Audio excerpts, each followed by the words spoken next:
E aí, pessoal, tudo bom com vocês? Vocês estão bem? Legal! Olha quem tá aqui, um convidado incrível. Esse homem sabe o que fala. Meu amigo, parceiro de luta, e veja o currículo deste senhor. Doutor Ricardo Florentino Brito, mais conhecido como Doutor Ricardo Brito, advogado, contador e cozinheiro. Ó, esse é o bolo, né? A cereja no bolo. Vai vendo. Ele atua na defesa dos direitos fundamentais e na promoção da igualdade racial, presidente da Comissão da Igualdade Racial de Santo Amaro e membro da ANAN, Associação Nacional da Advocacia Negra, instituição que eu tenho um grande respeito e apreço, pois já participei. Fico muito feliz de estar aqui e, detalhe, coordenador de um negócio incrível que nós vamos começar a falar já. O PROCON Racial Zumbi dos Palmares, um projeto inovador fruto de um convênio entre a Zumbi dos Palmares e o tão conhecido PROCON, Dr. Ricardo Brito. Tudo bom, meu querido? Beleza, obrigado. Meu caro? Na verdade, eu tenho até que fazer uma correção. Foi eu que me ofereci. Você Obrigado mesmo. Eu tenho que participar desse projeto. A gente tem que participar. Zé Luiz, um homem de luta e de sucesso. Parabéns aí pela sua trajetória, viu, irmão? Parabéns mesmo. E muito obrigado aí por abrir espaço para nós. Para nós. A gente só é um porta-voz de muitos que estão chegando. Eu gosto sempre de falar de passar o bastão. Alguém entregou o bastão pra gente. E a gente vai entregar para outras pessoas. E essa aqui é uma das formas. Pô, não tem nem o que falar, meu querido. Eu gostei muito dessa ideia de PROCON racial. O que é esse conceito? Para que serve? Para onde vamos? Diga-se de passagem, é inovador. E você tá à frente, não preciso nem dizer. Bacana, obrigado. Obrigado pela oportunidade de falar sobre isso. Em primeiro lugar, eu queria agradecer o professor José Vicente, né? Um homem também de luta. A Universidade de Zumbi dos Palmares está fazendo 20 anos esse ano, com inúmeros projetos, né? O professor Costa Wagner, que é o nosso desembargador, que é o diretor acadêmico da Faculdade de Direito, o Rafael Vicente, doutor Rafael Vicente e a doutora Raquel Nina, são os nossos líderes lá. O PROCON Racial está dentro de um projeto da Zumbi dos Palmares, que é o projeto Racismo Zero. Então, em 2022, a Zumbi dos Palmares ela estabeleceu um convênio com o PROCON para tratar de questões de enfrentamento ao racismo nas relações de consumo. Então lá a gente tem desde o atendimento presencial das vítimas, tanto de problemas na relação de consumo, quanto de racismo, e também projetos além disso, que é cartilhas, cursos, palestras, inclusive já deixo aqui o convite, é de dia 17 de março, nós vamos fazer o nosso primeiro seminário de direito do consumidor. Né? Então, sim. Depois eu deixo o cardzinho aí pra gente publicar. Então, a ideia do PROCON é acolher pessoas que foram vítimas de racismo nas relações de consumo.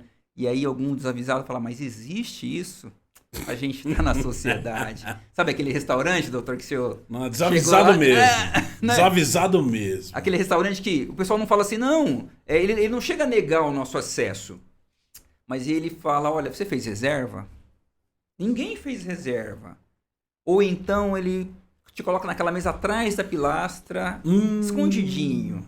Ou então ninguém te serve. É uma forma de te afastar também. Totalmente. É uma forma de te afastar, porque o racismo, e em todas as vertentes dele, na relação de consumo não é diferente, ele vem disfarçado. A pessoa ainda não tem coragem. Infelizmente, a gente está num momento da sociedade que eles vão ter coragem de simplesmente barrar. Mas eles não têm coragem de simplesmente barrar. Eles vão falar assim, o senhor tem reserva? O casal tem reserva? Mas como assim reserva? Um restaurante só porque é de um hotel famoso? Pois é, né? Você vê, são microagressões que às vezes a gente não percebe. Exatamente. E o conhecimento é que faz a gente perceber. Porque às vezes a gente naturaliza tanto. Tem muitos dos nossos irmãos e das nossas irmãs que nem tem coragem de acessar um shopping chique. Sim. E por quê? E aquela relação que a gente pensa assim, pô, essa balada que isso não é pra mim. Por que às vezes a gente coloca dessa forma e é tão naturalizadamente incorporado isso? É pra quem? É pra pessoa que tem um determinado tipo de olho, determinado tipo de cabelo, um determinado tipo de altura, um determinado tipo de tom de pele, né? Agora, quando o fornecedor coloca isso como também um dos critérios para...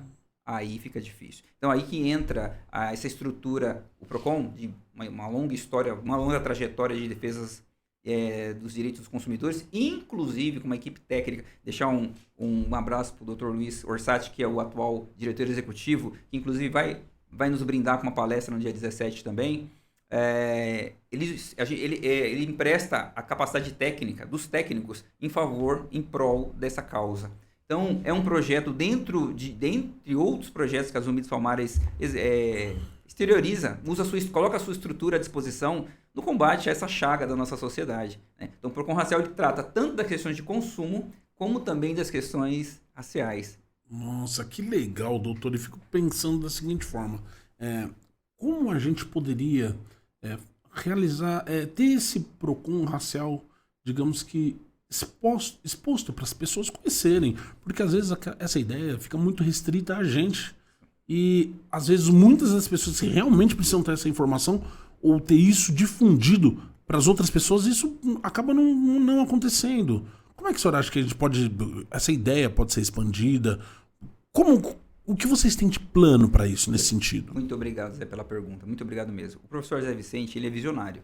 Todo mundo conhece o professor Zé Vicente. Isso é mesmo, né? É um visionário, um homem competente. Então, uma das missões que ele nos passou é de realmente sair das fronteiras da universidade, visitar os nossos companheiros, nossos colegas, inclusive os fornecedores. Os fornecedores precisam entender que existe um órgão que está atento a isso. E eu estou falando das grandes marcas, não vou ficar citando nomes aqui, porque tem algumas delas que já estão se movimentando. Algumas delas que tiveram problemas seríssimos há pouco tempo atrás, né? Em decorrência da relação de consumo. Algumas são até famosas. São bem famosas, mas que estão se movimentando, tentando corrigir. Claro. Então, a nossa participação, o atendimento presencial é lá na Faculdade Zumbi dos Palmares. A gente também tem o atendimento online e a gente também está nas redes sociais, tentando divulgar, visitando escolas, por exemplo, as faculdades, as OABs, os podcasts, os institutos, se fazer presente, né? Porque demanda tem, infelizmente, demanda tem. E o que eu vejo também, assim, a gente acaba tentando fazer com que as coisas aconteçam de forma imediata, e nunca vai ser assim. Elas precisam ser consolidadas. E outra, precisa ter essa questão da educação. Eu sinto que a educação é o ponto, é a pedra de toque de absolutamente qualquer difusão de direito, especialmente para a minoria que é subrepresentada. Não é que nós somos minoria de fato. Nós somos só subrepresentados nesse sentido. Pelo menos eu acredito nessa linha. Eu concordo totalmente, doutor. E assim, essa ideia é pioneira no Brasil? Sendo sincerão, pioneira no Brasil? De ter Procon racial? Sim, é pioneira em São Paulo. O Zumbi, esse convênio, no corte racial, é pioneiro. Não tem, inclusive, é pioneiro e é único. Não foi só o primeiro, como é o único projeto que une essas duas grandes matérias que afetam. Porque quando a gente fala de relação de consumo e agressão em relação de consumo, ou até mesmo uma questão tributária, a gente está falando de gente pobre. E gente pobre nesse país tem cor. Puta que... Gente pobre... Não, o termo é esse.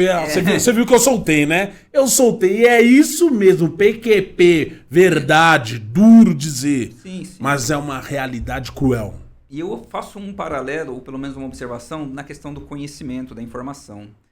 Você só percebe que está sendo agredido quando você conhece que é uma agressão. Eu sempre falo com as colegas, com as doutoras, com as meninas, eu sempre faço o seguinte exemplo quando eu tenho oportunidade. Lá atrás, quando você eventualmente participou de um transporte público, com seus 10, 11 anos, você pode ter sido agredida até sexualmente e não percebeu. E hoje, adulta, se você chega num ambiente e uma pessoa te olha de frente, você já sabe.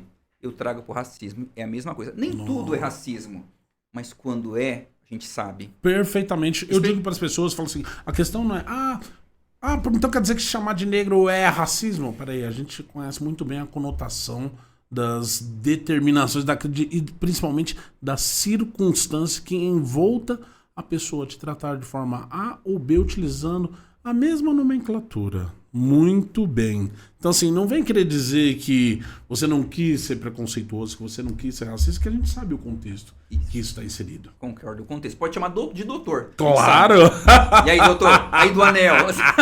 E aí do anel. Você sabe, né? Tem uns lugares. Não, do anel chegou. Doutor, eu tinha um professor que ele adorava me chamar de maninho.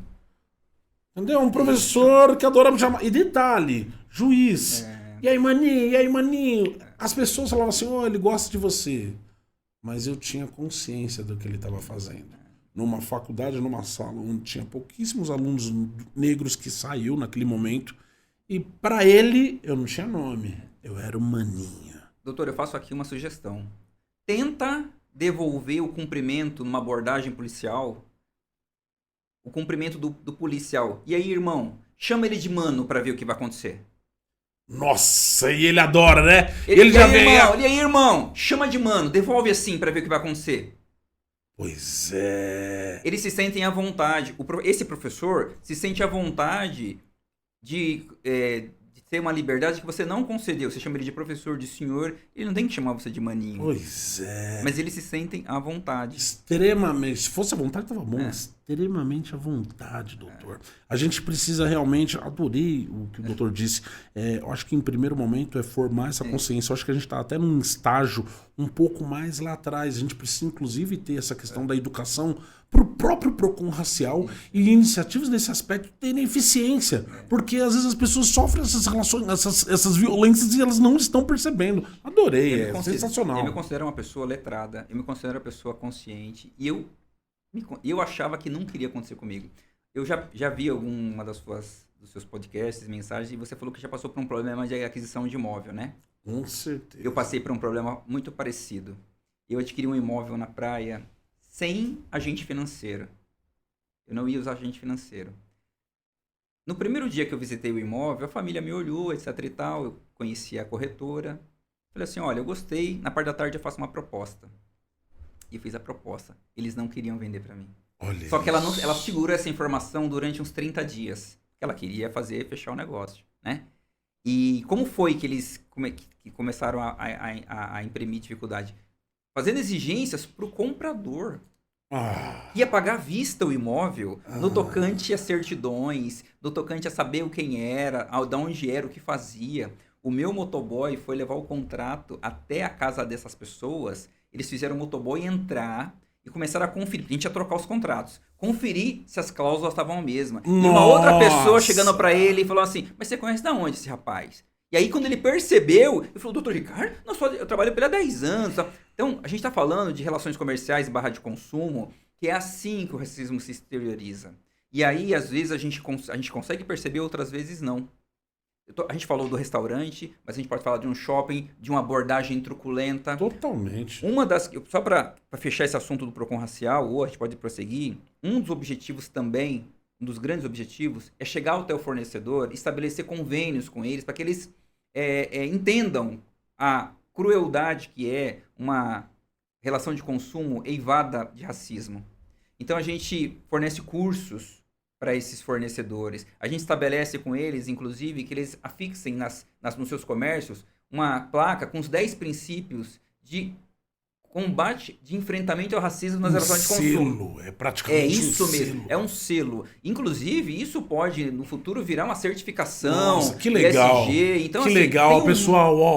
Vamos nos unir, ESG. É realidade, não adianta o universo. Não adianta vir um cara, né, com a coloração laranja, gritando que isso é um absurdo, que nós temos que aceitar. A gente até estava falando isso anteriormente, de que não é o discurso do que se fala, mas é quem fala para legitimar esse discurso. Não. Pessoal, o que é certo, independente da boca de quem sai, é o certo. Concordo, totalmente. Concordo. A gente não tem que passar pano pro errado. Claro, não importa quem tá falando, tá errado. Tá errado. Corrige. Cumpra com suas promessas, cumpra com os pactos que foram estabelecidos. O que é certo em qualquer lugar. Vai ser certo hoje, vai ser certo amanhã e foi ontem. Detonou, doutor. E vou mostrar pra vocês aqui, hein?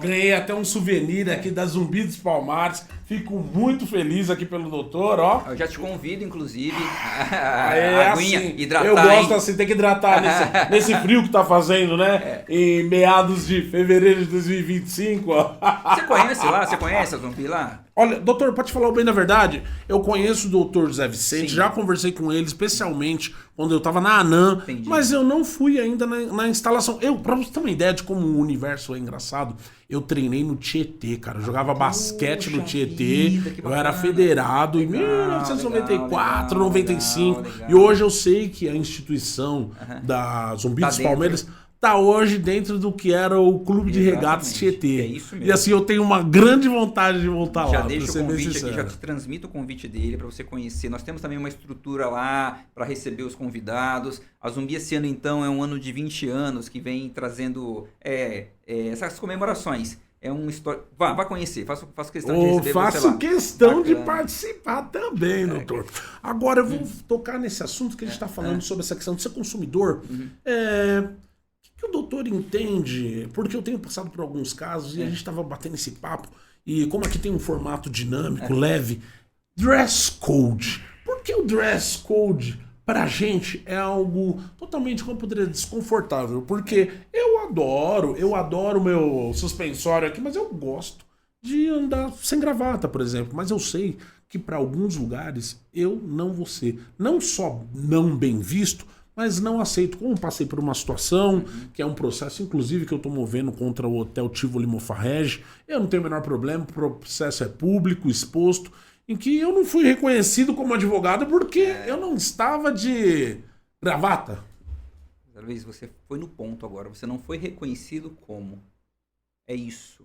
O dress code, ele, que é o código de vestimenta que o pessoal da administração, né? É o código de vestimenta. Lá no direito do trabalho, qual que é a nossa orientação? Que já, se a empresa quiser determinar que durante a semana roupa social, e final de semana e sextas-feiras, então você padroniza isso, você escreve, olha, qual é o tipo de roupa, qual é o tipo de cor, é a sua regra e pelo menos você não tem problema de má interpretação. Agora, para entrar num restaurante, para entrar num hotel, esse dress code para quem que serve? Pro Zé Luiz? Ou para um presidente de subseção que não usa a gravata em lugar algum? Será que ele seria barrado no Tivoli? Duvido. Eu acho difícil. É o que a gente chama de benefício, pacto da branquitude. E não tem a ver com pessoas necessariamente brancas, né? Porque as pessoas falam assim, ó, o pacto da branquitude, presta atenção. Eu não tô falando mal de um indivíduo branco em si. A gente tá querendo, né? Porque as pessoas acham que a gente tá individualizando uma pessoa. Aí você fala, pô, você tá falando mal de mim porque eu sou branco? Não. O que eu falo para os nossos aliados, e aqui eu queria citar o nome de um, que é o Alexandre Fante, que é o presidente da subseção de Santo Amaro. Sim. Um homem branco, de origem europeia, que entende as nossas questões. Entende. Então, é o primeiro passo, entender que você tem um privilégio. E se você tem esse privilégio, você pode, então, ajudar a diminuir esse privilégio. Por exemplo, se portando parecido com a gente. Por que você tem que fazer questão de falar, eu sou o chefe, eu não preciso usar gravata, eu posso andar de tênis, num lugar que está todo mundo a rigor. Né? Então, a gente tem essa questão do hotel, a gente tem questão de restaurantes também, a gente tem questão de fila de aeroporto ou de sala VIP. Eles olham pra gente e falam, mas o que você está fazendo aqui nessa fila? Como assim? Mas não é a fila? Já passei por isso. Né? Não é a fila? Né? Ou então, ou naquele assento que é diferente. Então, assim, e a gente está falando de uma relação de consumo, que aqueles tripulantes, no caso da aeronave, ou a pessoa do restaurante, o maître, ou quem tá orientando, precisam entender que o tratamento tem que ser igualitário. E aí não tem outra forma, tem que ser igualitário. Ele não é um cliente, tem que sentar na mesa que estiver disponível, na melhor mesa, ser atendido da melhor forma, e tá tudo certo. Agora, se parte da organização, se parte da estrutura, do fornecedor, um tratamento diferenciado, ou com uma piadinha, ou com um apagamento, ou com silenciamento, porque imagina só, você vai com uma pessoa, um casal vai num restaurante e não é atendido, a chance de você ficar nervoso é gigantesca. E tratar mal. E aí, nós somos sempre adjetivados, né? Olha, o louco, o barraqueiro. E detalhe, somos adjetivados com a cor. Só podia ser esse negrão barraqueiro. É a preta nervosa. Aí o coletivo, aí sempre é o coletivo, não é o indivíduo. Se eu vou fazer uma observação naturalmente sobre uma pessoa branca, eu individualizo, é aquele cidadão. Mas quando eles fazem conosco, o negro. São eles. Esse pessoal não devia nem estar aqui. Tá vendo só? Dá abertura pra esse pessoal. Eu tive um colega que uma vez ele falou exatamente isso pra mim. Ele falou assim, nossa, ele falou assim, eu não sou ligado a essas questões raciais, mas eu vou te falar uma coisa interessante. Quando eu vou na casa de um amigo, fulano de tal fala, o fulano chegou. Aí quando você chega, ele fala assim, olha, tem um negrão lá, é o negrão que chegou. Assim, você não é... E ele sabe o seu nome, ele sabe quem é você. Despersonifica. só te enxerga como Só negrão. como negrão. É essa a única coisa que ele enxerga.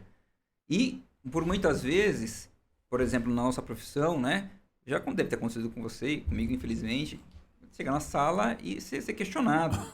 Muito. Ser questionado. Você é o preposto. Muito. Né? Na hora de entrar... Não importa. Não, antes disso, doutor, eu já cheguei na porta do fórum e falei assim, mas o senhor é advogado pra eu estar aqui Aqueles horários que são só advogados que entram, né? Um pouco na parte da manhã. Então, assim, a gente precisa falar sobre isso. Perdão. A gente precisa falar sobre isso na relação de consumo, na sociedade em geral. Eu sou apaixonado pela relação de consumo porque, por exemplo, no direito penal, pode ser que muitos da sociedade nunca passem pela experiência de ou ser vítima de um roubo ou de ser o autor. Pode ser, no direito do trabalho é a mesma coisa. Pode ser que muitos de nós nunca sejam empregadores, empregados. Agora, com relação de consumo, não. Você tomou essa água, você é a relação de consumo está lá. E a relação de consumo são as pessoas. E se a pessoa tem um viés racista, ela o fornecedor especialmente, ela leva para a sua relação de consumo. Até agora a gente está falando das questões de inteligência artificial, de reconhecimento facial. Quem é que nutre o sistema de informação? Ou seja... É uma pessoa que é racista. E precisamos falar sobre isso. Olha, isso é um assunto, inclusive, vamos ser muito sinceros, tão rico, tão vasto. E, principalmente, eu vejo que as pessoas falam assim, nossa, mas vocês gostam de insistir nesse assunto. Não, é porque a gente respira e percebe esse assunto a todo momento, né? Parecemos aquele menino de sexto sentido, né? Vemos essas relações em todos os lugares. E às vezes não é paranoia, porque elas existem de fato. Sim. E o que me deixa intrigado mesmo, eu tenho algumas conclusões. Eu não digo, a palavra não é intrigado. Eu às vezes fico cético, porque eu não acredito que a gente vai... Eu acho que a gente vai conseguir reduzir algumas coisas, mas se a gente não atacar isso na educação de forma extremamente agressiva... Eu não vejo que a sociedade vai alterar. Eu sou, inclusive, cético com essa geração. A geração que está aqui posta, eu sou cético. Eu acho que a gente já evoluiu. Se a gente for olhar para os nossos antepassados... Muito. Né? Bom, há 3 gerações tinha um pessoal chegando de navio, mas não era cruzeiro. Né? A gente não sabe era muito cruzeiro. bem. Não era cruzeiro. Então a gente vai entregar, a gente recebeu de papai e de mamãe, muitos dos nossos pais e mães não tinham nem ensino básico. E a gente vai entregar para a próxima geração, a nossa geração já com formado. Alguns advogados, outros engenheiros. Então, eu acho que a educação, para nós, ainda é o caminho. Para uma certa mobilidade social. E outro requisito que eu acho eu gosto de chamar de aquilombamento. É em grupo. Não dá para ser sozinho. Se for sozinho, vão cortar a nossa cabeça. Eu preciso ter, não necessariamente pessoas que falam exatamente o que eu falo, mas que queiram chegar onde eu quero chegar. Isso, local de poder. E sinto que o apartheid isso. hoje é nesse aspecto. Exatamente. E detalhe, existe, na minha opinião, uma cortina de fumaça pra gente acreditar que a gente está alcançando alguns lugares porque o A, B, C ou D está chegando lá, mas lá no fundo, onde a gente vai ver vamos ver os juízes, as Supremas Cortes, deputados, vereadores, prefeitos, sim. Até nos coletivos também. Sim. Da sociedade civil organizada, até nos coletivos. Nos fornecedores. Tem uma história que... Você vê como é o poder da branquitude, né? Parece que tinha um problema aí numa determinada marca de filmes. Antigamente tinha filme para foto, hoje em dia não tem mais, né? Então, a pessoa tira... Sim, as Kodak da vida. Exatamente, essas aí. E aí, parece que a revelação não reconhecia a cor marrom. Não reconhecia, ficava um negócio meio estranho na revelação, né? E mesmo com as pessoas reclamando, eles não resolveram. Falaram, não é assim. Até o dia que uma fornecedora de chocolate chegou lá e falou assim, a cor do meu chocolate não é essa não, vocês têm que consertar. Vocês têm que melhorar aqui a qualidade do seu filme. E eles foram e consertaram. O fornecedor tem muita força. Para um lado ou para o outro. Olha que interessante. É isso aí. Então, enquanto as pessoas negras reclamavam, não tem o que fazer. Quando o dono ou o representante da determinada marca de chocolate falou assim, olha, a cor que tá ficando aqui não é a minha cor, eu vou ter problemas. Eles foram lá e consertaram. Então, ainda falando de sociedade e relação de consumo, eles nos querem como consumidores, mas não nos querem como participando do negócio. Exatamente, querem nosso dinheiro, mas não Mas não- querem que a gente esteja no A gente precisa no entender. comando da cadeia desses Então, por valores. isso os coletivos são importantes. A gente também em algum momento falou sobre os coletivos na nossa profissão. Inúmeros coletivos da Nata, e aí a gente está em São Paulo, vamos parar aqui em São Paulo, da Nata, da Sociedade Advocatícia Jurídica de São Paulo, eles conversam entre si, eles fazem almoços entre si, eles brindam, não tem discussão. E os nossos coletivos, a gente parece que vive sempre numa tensão. Que pra gente Isso é verdade. só aparece só tem lugar pra um. Porque às vezes dá aquele, assim, a falsa noção de que existe um desespero existencial. Exatamente. Se eu existo, não tem espaço para o doutor Exato. existir. Se eu sou advogado, eu não posso chamar um outro advogado para participar e sentar da mesma mesa comigo. Exatamente. Eu acho isso um equívoco existencial muito grande. E assim, ele depõe contra nós Sempre. de forma individual, por incrível que possa parecer. Eu queria trazer um dado aqui que envolve tanto as Zumbi de Somares quanto um desses coletivos que você conhece, que eu faço parte, que é a ANAN. Queria deixar um abraço até pro Estevam, pra você Com também, certeza, um abraço pra também. Dani, que assim, Muito eu queria, obrigado. em relação aos membros, eu queria cumprimentar a Dani. A Dani Altauê, ela é... Dani Atauê? Ah, Pelo Dani amor de Atauê, Deus, né? Ela é, a, ó, Dani... a cara da ANAN, a cara da ANAN. Então, nós lá estamos, nós vamos fazer um convênio entre a ANAN e a Zumbi dos Palmares com um curso de letramento racial. Então é isso, a gente precisa unir as instituições. As instituições que estão unidas para dar informação de qualidade, né? Então, esse curso, provavelmente, finalzinho de março, comecinho de abril, vai começar a girar e a gente vai tentar trazer tanto o pessoal da sociedade, os advogados, os fornecedores. Então, é um projeto que também faz parte do Procon Racial, que a gente quer realmente... legal. Bem bacana, Então, projetos como a ANAN e como outros, Luiz Gama, IAMB, Black System, a gente precisa entender que não podemos ser concorrentes. Com certeza. Eles se chamam de players. Quando o mercado tá bom, pra eles tudo vai ficar bom. E pra gente, parece que só cabe um. Exatamente. A gente tem que parar com isso. Exatamente. Esse pensamento, quer que eu te falo?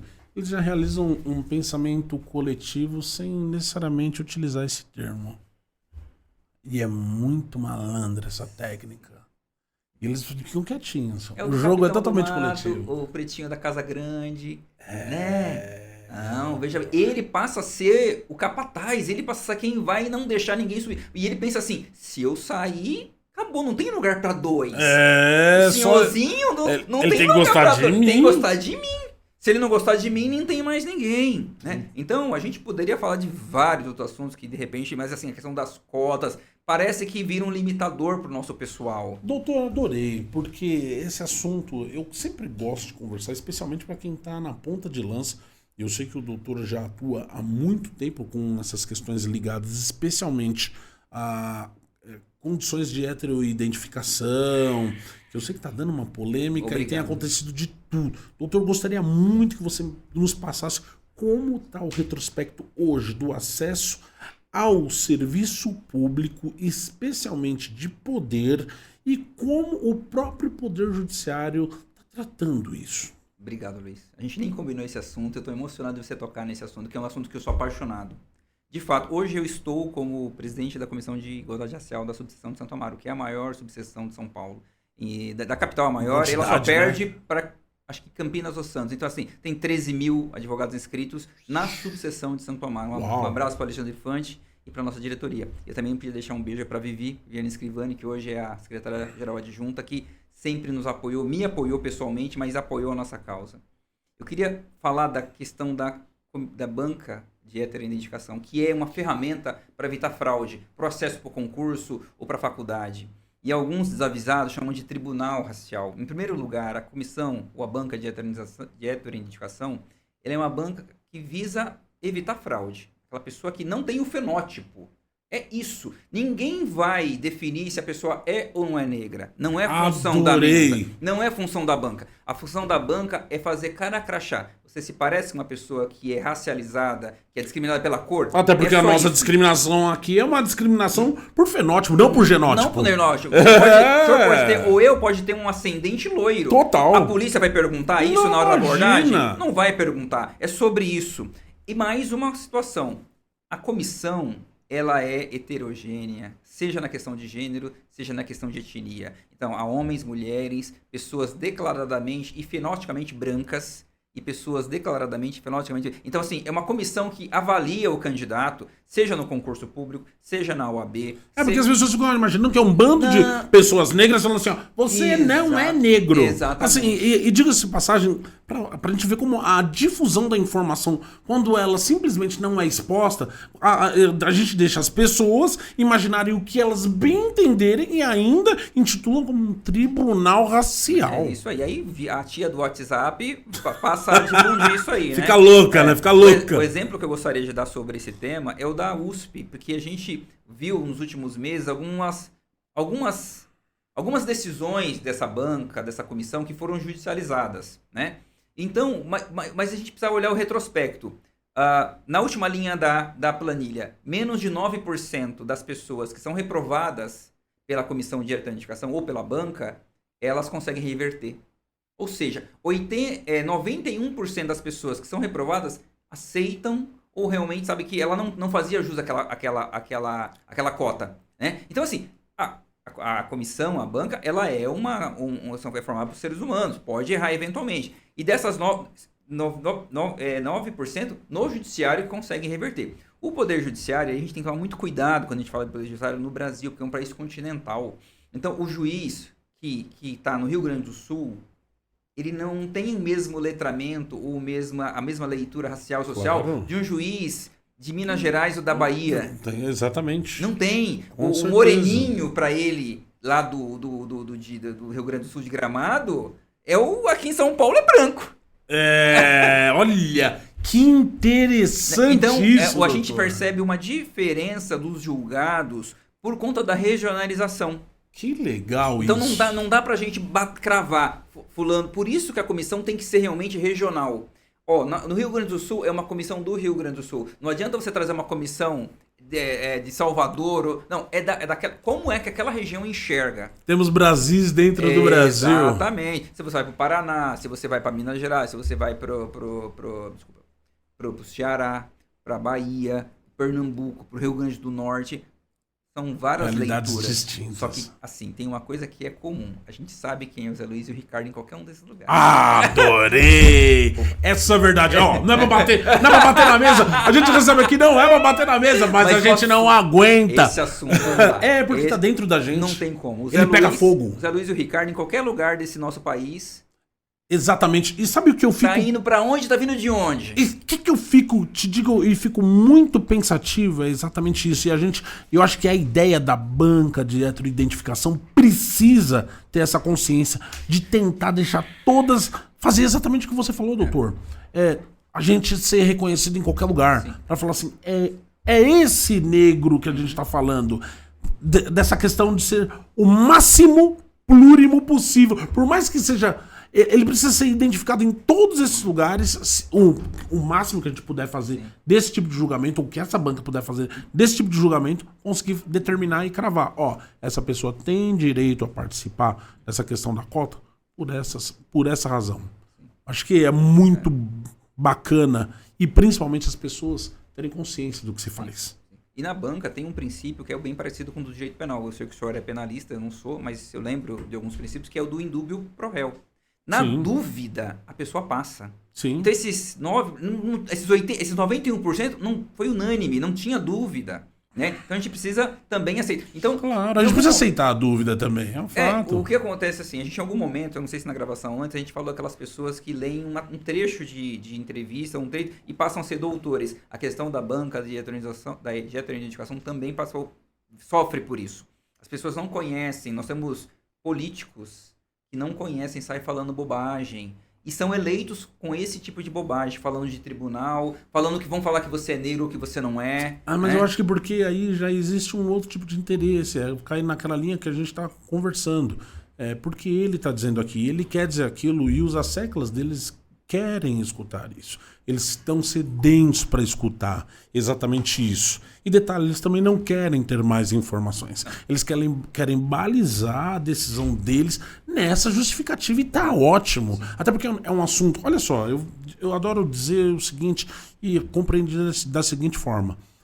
as próprias cotas raciais podem ser polêmicas, muito, mas uma coisa que não se pode negar é que toda uma sociedade discute com seriedade esse tema, porque foi obrigada a discutir com seriedade esse tema, porque senão ele seria mais um tema de boteco. Ou seja, quando a gente pegou aquelas pessoas que estão lá, tem qualidade sim, tem formação sim, tem competência sim, e a gente leva em consideração de onde elas vieram, quem são, qual é o estigma que elas carregam e colocá-las e conseguimos colocá-las para estudar. E diga-se de passagem, quando a gente observa as notas, isso é comprovado. Se eu estou certo, eu não lembro agora o instituto, mas eu acho que era o PNAD, estou tentando lembrar.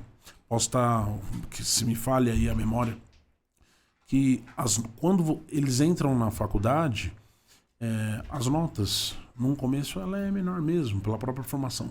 Mas o grau de esforço e principalmente dedicação faz com que alcance, inclusive, os melhores alunos das turmas. Então, assim, a gente não pode negar que isso não foi um transformador da nossa sociedade. É um exemplo, por exemplo, como o ProUni. Eu sou aluno do ProUni. Eu sou bolsista integral do programa, do programa Universidade para Todos do Governo Federal, bolsista integral. Tá lá.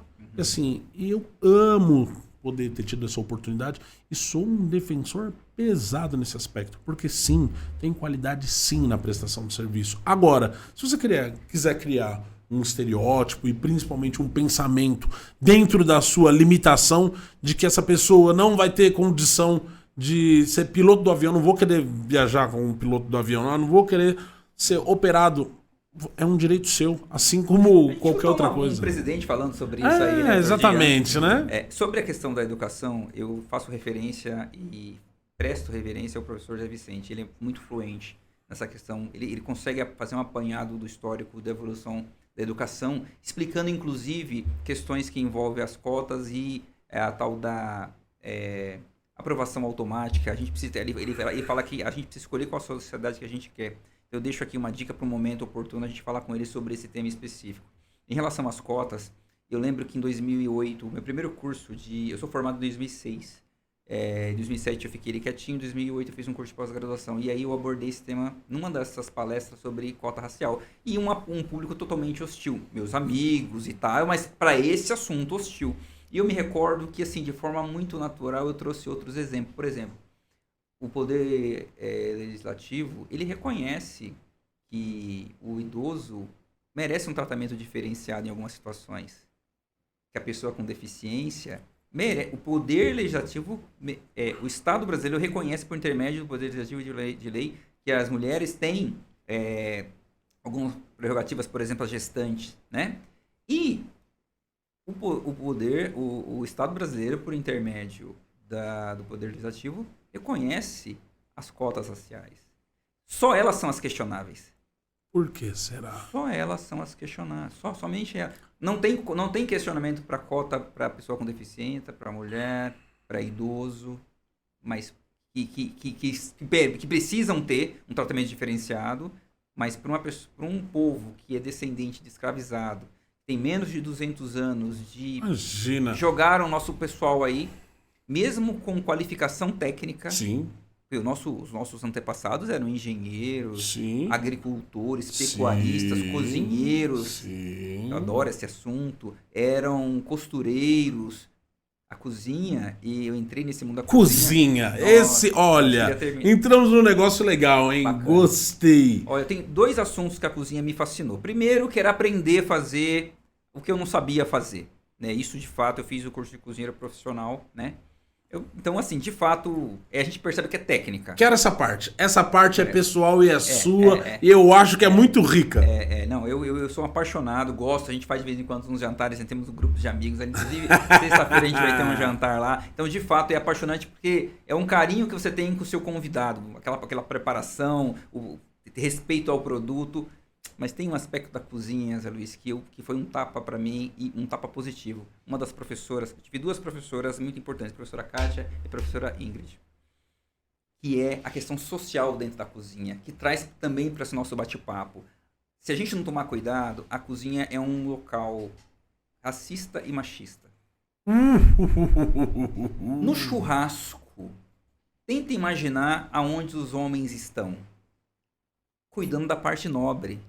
Fazendo da a carne, fogo. E as meninas, as mulheres, estão lá fazendo a salada, fazendo o arroz. Arrumando a Isso é mesa. uma hierarquia que a gente precisa tomar uma atenção. Porque às vezes pode ser que elas queiram fazer a carne. Olha, eu nunca tinha observado por esse ponto É uma de questão vista. de hierarquia também. É muito fácil nós aqui sermos cozinheiros de final de semana fazendo picanha e salmão. Vai fazer arroz e feijão? Vai lá fazer um arroz e... Ou então, nós, e eu tenho uma questão pessoal. Eu fui casado até 2021 e eu devo até desculpas à minha ex-mulher, porque eu não gostava de determinado prato que ela fazia. Por que eu não fui aprender a fazer então? Então depois eu vim aprender a fazer. Então veja bem, a gente tem que tomar cuidado que a cozinha ela traz esse olhar. A cozinha ensinando, hein? Exatamente. Olha isso. E aí se a gente for falar da questão da nossa ancestralidade, nem se fala. consumidor, qualidade, o que nosso povo está comendo? Sabe que eu sinto que a gente vai precisar falar isso talvez num outro momento e de uma forma despojada e principalmente... Trazendo... Olha quanta coisa tem, doutor. É muita coisa, com especialmente, é o que eu digo, eu adoro quando a gente, nós advogados, saímos desse mundo cinza de bolinhas roxas do direito. Sim. E as pessoas observam que nós somos pessoas, que a gente convive como elas dentro de ambientes sociais como elas. Sim. E às vezes elas precisam estar próximas da gente a esse nível.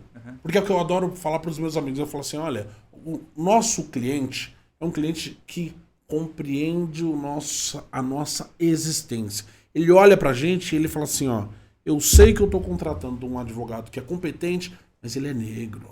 Esse cara, ele com certeza passou por coisas que muitos dos outros não passaram. Eu já escutei isso. Um outro aspecto da cozinha é que eles sempre duvidam do nosso conhecimento. Nossa. Sobre os ingredientes ou sobre, inclusive, a harmonização de bebida. E por falar nisso, eu tenho um presente pra você aqui.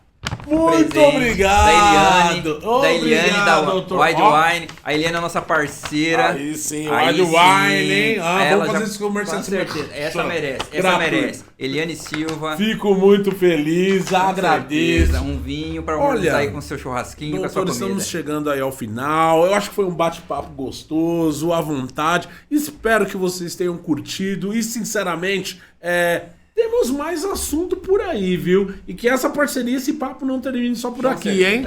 Obrigado, doutor. Valeu!